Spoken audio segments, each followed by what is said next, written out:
Yes, again, alright mga minamahal, Alicia ninyo, nagbabalik muli para sa ating panibagong video. So, paano kaya nasabi ni Mike Defensor na okay lang daw itong si Orly Gutesa?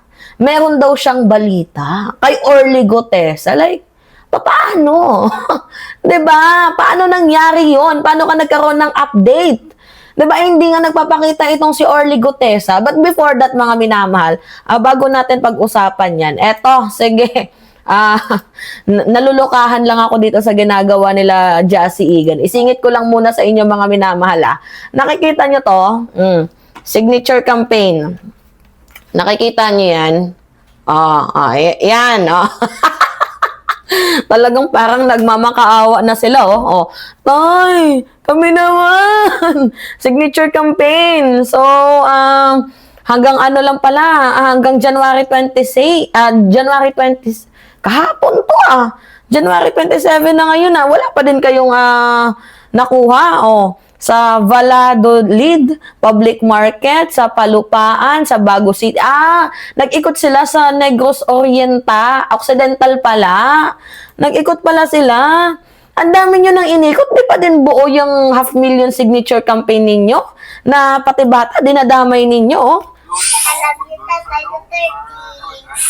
Di ba? Halatang napag-utusan, pinapirma.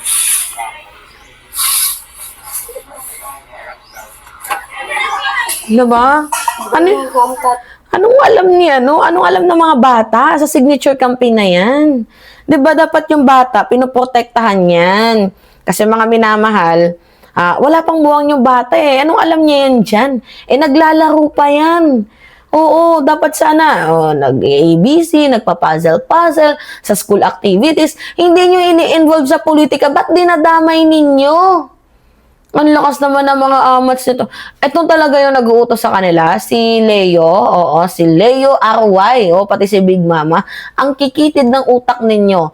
Yung binigay nyong van para sa signature campaign kay former President Duterte, hindi nga yan rehistrado Diba? Tapos ipapangalandakan pa ninyo na maglilibot kayo sa buong mundo. Kung di ba naman kayo mga gago?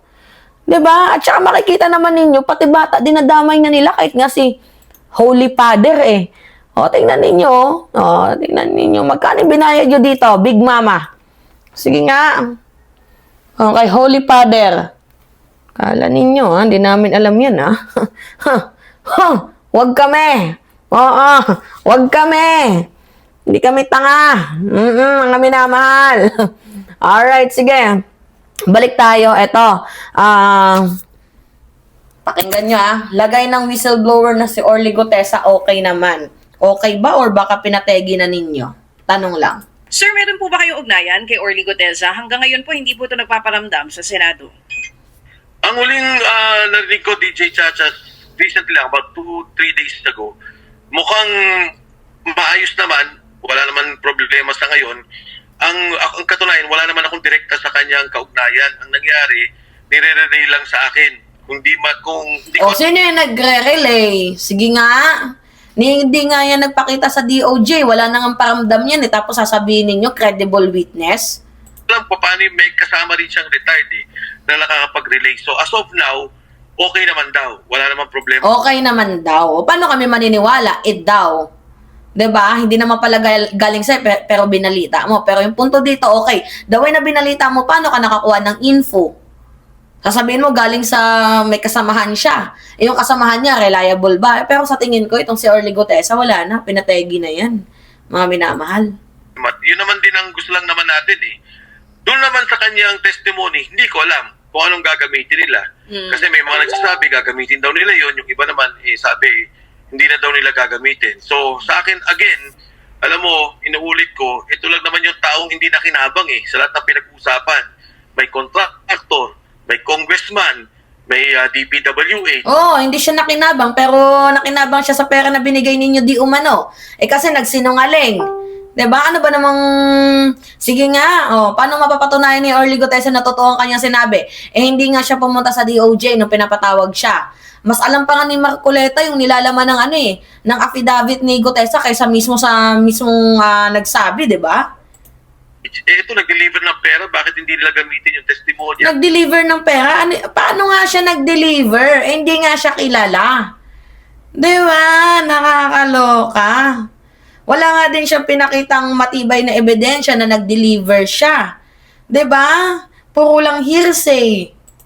At tanongin nila kung ano talaga yung nangyari at anong ginawa. Oo. So, right now, safe po itong Parang yung dalawang mimosang marites din mga minamahal na idinidiin itong si Martin Romualdez na nagpaayos daw ng bahay sa Forbes Park. Tapos yung contractor nila sila Diskaya. Pero nung tinanong, narinig lang naman daw nila. So paano yun? Paano magiging credible yun kung narinig lang naman daw nila? si Orly Guteza. At doon po sa kung sino man na nakakausap ninyo, kung may intermediary din kayo dito kay Guteza, may plano pa po ba siya na umaten sa mga susunod na Blue Ribbon Committee hearing? Kasi ano Kung daw siya, sakali man po. meron na po show cause order na. Yes po sir. Yes, napakagandang show cause order eh. At least yung Sergeant at Arms, makagalaw tungkol dito. Sa nahuling pagkakalam ko kasi, so supposedly daw, di ba, nabanggit ko na to, nasa Philippine Marine, sabi nila wala daw doon. Sabi ko nasa MC2, yung kalang intelligence group, sabi wala na rin daw doon. So tingnan natin. Ang importante kasi, alam naman ng tao kung gugustuhin, madaling makita ng gobyerno, and of course, yung Sergeant at Arms, may kakayahan naman niya makuha si Sergeant Guteza. Hindi na nga yung pinag-aksaya ng gobyerno. Tinago nga kasi ninyo. Papahirapan niyo pa yung gobyerno. Nakakaloka. 'Di ba mga minamahal? Sabi pa nga dito na nag-comment, baka nga pinapatay na nila yan eh. Hindi na nila mailabas-labas. Mali kasi yung binabasa. 'Di ba? Oo, totoo. Mga minamahal, baka posibleng ganun. 'Di ba? Tingnan ninyo.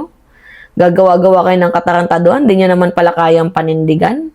Diyos mio. 'Di ba? Naku, ginamit nyo lang yung tao. 'Di ba? Pinahiya lang ninyo yung tao. Ano ba naman tong mga tropa ni GMA? Grabe. Ikaw naman, Mike Defensor, alam naman namin na yung gusto mong gawin, pabagsakin itong si Romualdez at si PBBM. Yun naman talaga yung punto dito. Inutusan ka lang di umano ni GMA. Sunod-sunuran ka naman. Oo, yung negosyo mo. Alam namin na hindi ka pro-nature. Hindi ka din pro-people. Pro-interest ka ng sarili mo. Yun yung totoo. Kaya wag mo kami binubudol sa ano mo. Alam namin may kaya ka. Oo, Mike Defensor. Kaya nga, nag-file ka ng impeachment eh. Diba? Isa ka sa mga nag-file kasi wala namang mawawala sa'yo. Pero yung nag-utos sa'yo, walang niyagballs yon si GMA. Bakit walang niyagballs? Hindi niya nga kayang humarap na ganito siyang tao eh. Kasi alam niya mawawalan siya ng allocable. Diyos me, yun naman. Alright, mga minamahal kayo. Ano yung masasabi nyo dito? Anyway, it's me again, Alicia ninyo. Nagbabalik muli para sa ating panibagong video. Maraming salamat at ingat, mga kababayan.